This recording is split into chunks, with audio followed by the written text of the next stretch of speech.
ತಾಯಿಯವ್ರ ಮೇಲೆ ಎಲ್ರಿಗೂ ಸ್ಮರಿಸ್ತೇನೆ. ತಾಯಿಯವ್ರ ಮೇಲೆ ವಿಶೇಷವಾದ ಪ್ರೀತಿ ಇದ್ದಂತೆ ಕಾಣಿಸ್ತಾ ಇದೆ ನಿಮಗೆ. ತಾಯಿಯವರು ಯಾವ ಅಡುಗೆ ನಿಮಗೆ ತುಂಬಾ ಇಷ್ಟ ಆಗುತ್ತೆ ಸರ್?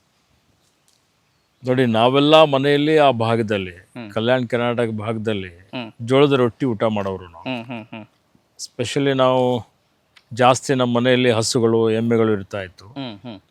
ಹಾಲು, ಹಣ್ಣು, ಹಂಪಲು, ತುಪ್ಪ, ಬೆಣ್ಣೆ, ರೊಟ್ಟಿ, ಚಟ್ನಿ, ಮತ್ತು ದಾಲ್, ಮತ್ತು ವೆಜಿಟೇಬಲ್ ಪಲ್ಯ, ಸ್ವೀಟ್ ಭಾಳ ತಿನ್ನುವಂಥ ರೂಢಿ ಇತ್ತು ನಮ್ಮಲ್ಲಿ. ಅವಾಗ ಹುಗ್ಗಿ ಮಾಡೋವಂಥದ್ದು ಇರ್ಬೋದು, ಈ ಥರ ಯಾವುದೇ ಒಂದು ಸಿಹಿ ತಿಂಡಿಗಳು ಈ ರೀತಿಯಲ್ಲಿ ಇಷ್ಟಪಟ್ಟು ತಿನ್ನುವಂಥದ್ದು.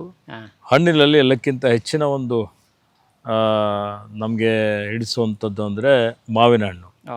ಭಾಳ ಮಾವಿನ ಹಣ್ಣಿನ ಸೀಸನ್ನಲ್ಲಿ ದಿನಾ ಮಾವಿನ ರಸನೇ ತಗೊಳ್ಳೋಂಥದ್ದು ಒಂದು ರೂಢಿನೇ ಆಗ್ಬಿಟ್ಟಿತ್ತು ಮೊದಲಿನಿಂದಲೂ. ಈಗ ಸ್ವಲ್ಪ ಶುಗರ್ ಕಂಟ್ರೋಲ್ ಇರಬೇಕು ಅಂತೇಳಿ ನಮ್ಮ ಮನೆಯಲ್ಲೇ ನಮ್ಮ ಪರಿವಾರದವರೆಲ್ಲ, ನನ್ನ ಧರ್ಮಪತ್ನಿ, ನನ್ನ ಮಕ್ಕಳು ಜಾಸ್ತಿ ಸ್ವೀಟ್ ತಿನ್ಲಿಕ್ಕೆ ಬಿಡಲ್ಲ ನನಗೆ. ಈಗಲೂ ಸ್ವೀಟ್ ತಿನ್ನಬೇಕು ಅನ್ನೋಂಥದ್ದು ಒಂದು ಕ್ರೇವಿಂಗ್ ಇದ್ದೇ ಇರುತ್ತೆ, ಇಷ್ಟ ಇರುತ್ತೆ. ಆದ್ರೆ ಕಡಿಮೆ ಮಾಡಿದ್ದೇನೆ ಈಗ. ಸರ್